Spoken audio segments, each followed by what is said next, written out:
Warner Brothers has decided to reinstate their relationship with J.K. Rowling. Well, not reinstate, but what? They're open to making more movies after in canceling the Harry Potter franchise after canceling the last 2 planned movies of the Fantastic Beasts series of films that were already planned for release.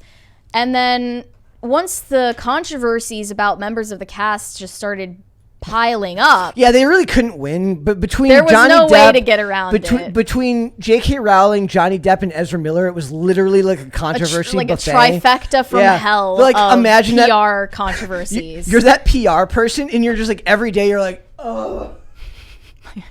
Another thing. The Fantastic Beasts film where Johnny Depp's character was actually replaced with Mads Mikkelsen was the most recent installment of the franchise. It's like a prequel series of films to the Wizarding World. It only made like $400 million, and that's not where they projected it to go. But they had depreciating box office like with each movie because you're making something derivative to begin with, and it didn't catch on with a big fan base.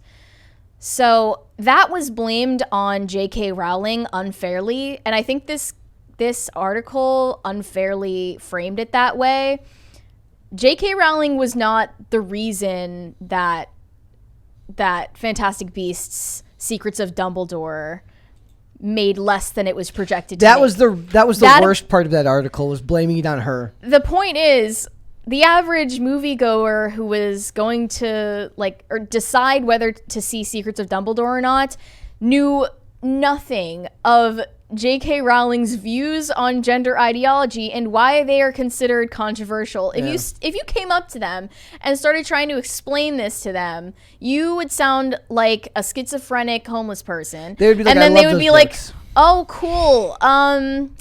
I gotta go. I have to do my taxes." So here's Zaslab's quote. He says, "We're going to have a real focus on franchises," he explains. "We haven't had a Superman movie in 13 years. We haven't done a Harry Potter movie in 15 years. I wonder if he knows what Fantastic Beasts was. He just doesn't seem to count it in the same universe." He says, "The DC movies and the Harry Potter movies provided a lot of the profits Warner Brothers Motion Pictures over the last 25 years. So a focus on the franchise, one of the big advantages that we have, House of the Dragon is an example of that, Game of Thrones, taking advantage of Sex and the City, Lord of the Rings, we still have the right to do the Rings movies." That's interesting. I don't think they will. I hope that they don't. I guess this comment doubling down on focusing on franchises really bothers me when he's ignoring the existence of Fantastic Beasts and the fact that it failed. Yeah. And it's showing that this franchise model is not a guarantee for success. But they have, I guess, Marvel has Disney has Marvel, Pixar, and Star Wars. Do they have anything else over there that I'm not thinking of that are big? Those are the big ones that I can think of. Pixar, and I guess you could also have your regular Disney animated. Whereas DC, Warner Brothers has your DC products. It has, like I said, franchises like Sex and the City, Game of Thrones. It does have DC animated. They have a lot of stuff, and HBO has their own side projects as products as well. So I think there's money to be made there, and I love that Zaslav just doesn't care about identity and he just wants to make money, and he just shamelessly cuts everything that he doesn't need to be there. I'm here for it. I'm here for the ruthless CEO who's just like, "Oh, that's too bad. I'm so sorry that offends you. You're fired." The main roadblock to making money off of new installments in the Harry Potter franchise is not controversy that encircles J.K. Rowling and her comments on transgender ideology. Because normal people don't care. Because normal people not only don't care, but they have literally never heard of such a controversy. Mm-hmm. Most people, if you came up to them and asked them what their opinion was on it, would be like, "I have no idea what you're talking about." They would say, "What's a turf?" They wouldn't have any clue what you're talking about. And by the way, Secrets of Dumbledore flopped at least in part because it did focus on identity. Yeah. The Secret of Dumbledore was that he was gay. Yeah. So like, why else would it have flopped? Yeah. We have this article here. It says Harry Potter sales surge despite efforts to boycott J.K. Rowling. She's bulletproof, dude, when it comes to... She's like on Dave Chappelle level. You can't cancel her. Yeah. Keep trying. It comes... the comparison is to a 5-piece PC increase. I don't know what that means. It's not English. It's not American money. Increase in the number sold of this year since February 28th. It comes amid a furious row over Rowling's criticisms of gender ideology. And basically they're talking about how the books are... When COVID hit, her sales went back up through the roof too because people were reading more because they had time to be home and read. So she's kind of bulletproof. You can't really... beat her, and she owns so much copyright control over this stuff. Maybe given that they're outsourcing their control to James Gunn over at DC, they want someone who can actually kind of right the ship with her own products, and they don't need to outsource it to people and not know how the product is going to come out. But yeah, they're focusing on franchise model movies, not TV shows, because what they found is that focusing on spending a bunch of money for a fraction of the return on investment is not a good idea. Imagine my shock that dumping a bunch of money so that people can subscribe to HBO Max. They're going to just send these low-budget movies to the landfill. Yep. Every time. So it says, amid a more challenging economic environment, a significant amount of change is required, the CEO told investors. This is from their Q3 earnings call. So they had a loss of $2.31 billion. It's messy, challenging, and it takes real courage to restructure this company. Did you see I posted a really funny video the other day of like a comedian doing a thing like of all the things they're trying to get James Gunn to do just for DC. It's like you have to make Superman, but not this Superman. You have to do Batman, but not this Batman. You have to bring this back, do this, do that, do that. It's like 900 things. The guy, by the time it's done, the guy's hair is standing on end. But imagine being David Zaslav and having to do that with all sides of the company. Well, all the eyes are intensely on you because every time you make a decision, people question whether you're making the right one. They're mad at him because he canceled Batgirl because they're calling him a bigot. They're mad that he canceled this because of this. And you can't win. And it's going to take years before people know whether any of this is successful or not. Do you think shareholders...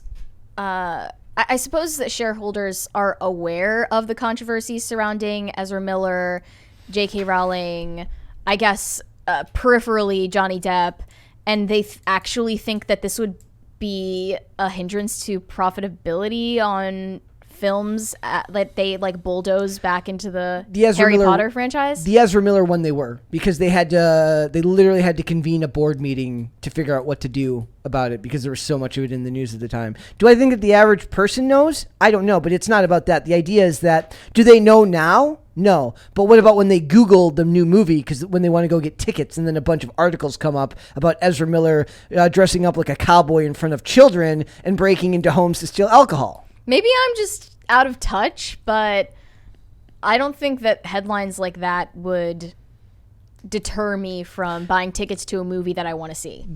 Seeing rumor in the same headline as your movie star, not a good, not the best pitch. True. I mean... But again, like I don't even think that the controversy about Ezra Miller is high profile enough to get eyes on it. Even like as it's been months and months of repeated offenses and arrests and new bombshell information that comes out on a routine basis about Ezra Miller's wrongdoings, we're still kind of, it feels like the only ones addressing it. You're yelling to the It's really not it's not a big deal to the general public. So I don't think that this is going to cause any problems for them as far as like getting an audience to see a movie about the Flash. Yeah. They care about the character, not the one playing it. So I want to talk a little bit more about what Zaslav said about J.K. Rowling, not just about the DC stuff. So Zaslav continued, outside the U.S., most in the aggregate, Europe, Latin America, Asia, and have 40% of the theaters that we have here in the U.S. Thank you, guys. Thank you. And there is local content. So when you have a franchise movie, you can often make 2 or 3 times the amount of money that you make in the U.S. because you get a slot, meaning like less to choose from. So they're going to end up going to see your movie. Mm-hmm.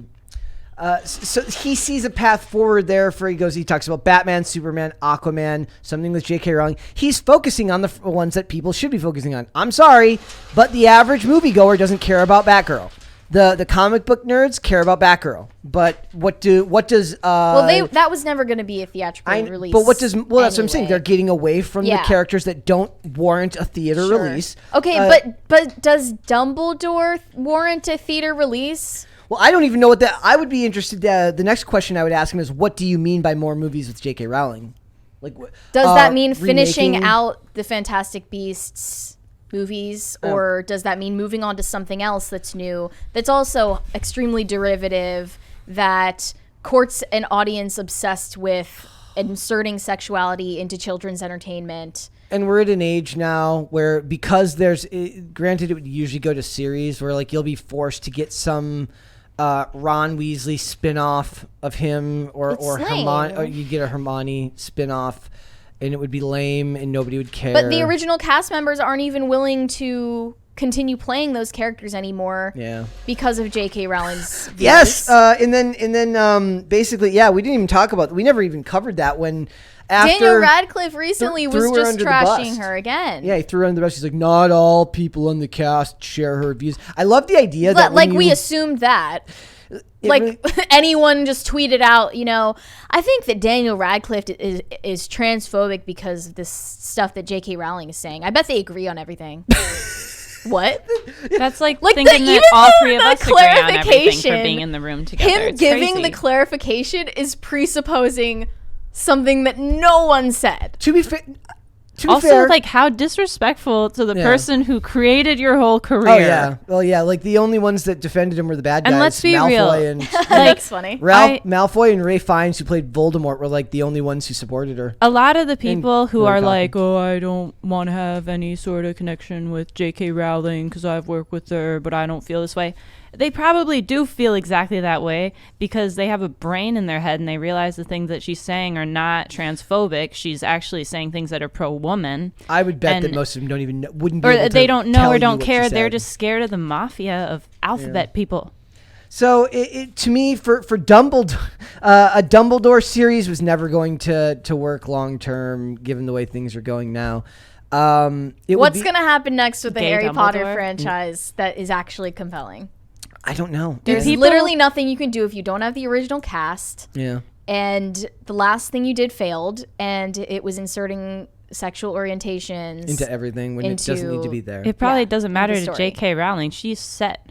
Yep. Like, she's done all her life work. She can chill with her feet up. All she needs to do is approve what they create. She doesn't even need to be involved in the creation of it or the writing. She's still writing her mystery novels. She's doing it because she likes it. There's a TV show based on that. I've never seen it. On the Robert Galbraith. She writes a mystery, like, spy thriller or something. I kind of want to read the one she most recently released about it was like about a YouTuber. Yeah. Yep. What was that about? Got targeted by people for saying things that were not politically correct on their YouTube channel. Yeah. She wrote like a fictional book about a story like that? Interesting. It's like a crime series. But anyway, under a pen name named Robert Galbraith. She's resting on her laurels. It doesn't matter to her. But if David Zaslav has an interest in continuing this franchise, then think of something better than Dumbledore is gay. I just like the fact that and weird. I like the fact that David Zaslav seems to be focused exclusively on money, on wanting to make money, on finding things that will make money, because Disney seems to be focused on literally anything but making money right now. If he is focused on making money, the Harry Potter franchise or Fantastic Beasts, anything else you do with it, that doesn't seem to be the direction to go in. I feel like you can only make so many sequels before even the best stuff becomes unwatchable or not interesting anymore. Even the dedicated superfans are already like fatigued with watching them. The theme parks and the toys are where the money is made there. Yeah. So I would say no focus on theatrical releases in this franchise going forward. Like, it clearly failed. I would have to hear the pitch for what it's going to be. Not Fantastic Beasts. Please no. If they want to redo the series, eventually that's going to happen. Like maybe not. No. Eventually we will. Hopefully after I'm already dead, so This I don't have is to live what through this it. is what I said. This will make the norm. This will make the people who don't understand, for all the years that everyone's been complaining about race and gender swaps of characters, it will finally hit a lot of people when Harry Potter becomes a woman and a different race in the next sequel. Thank you. Thank Thank you. Like that will be when it finally hits people. Maybe they can make Harry Potter gay. They probably will. Like no Ginny Weasley for you, Harry. He can end up with Dumbledore. There you go. Oh, well, there's a whole mess of problems there. More to do with age than anything else. Okay, But- yeah. Yeah, it's been a long time. and the fact since that I've it was seen his, these. his professor or his headmaster. So. Oh, yeah. Thanks for watching this clip, guys. If you want to see full episodes or follow us on social media, links are in the description below. Bye. Bye.